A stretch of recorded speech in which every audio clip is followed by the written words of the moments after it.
உடலில் சிறுநீர் தேக்கம் ஏற்படும்போது தொற்றுகள், கற்கள் ஏற்படும் வாய்ப்பு இருப்பதால் தாகம் இல்லை என்றாலும் குறிப்பிட்ட கால இடைவெளியில் தண்ணீர் அருந்துவது அவசியம் என பொது சுகாதாரத்துறை கூறுகிறது.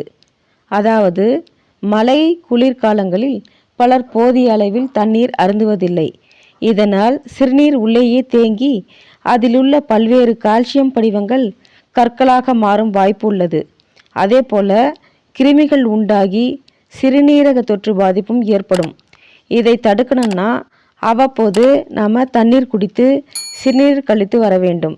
எக்காரணம் கொண்டும் சிறுநீரை உள்ளே அடக்கி வைத்திருக்க கூடாது.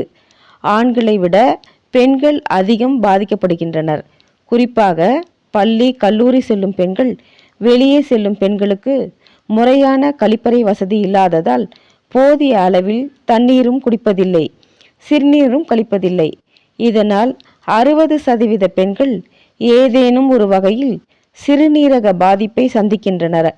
இவற்றுக்கு முறையான சிகிச்சை பெறாவிட்டால் சிறுநீரக செயலிழப்பு ஏற்படும் அபாயமும் இருக்குது. எனவே தாகம் இல்லாவிட்டாலும் குறிப்பிட்ட இடைவெளியில் நீர் அருந்துதல், சிறுநீர் கழித்தல் முக்கியம்.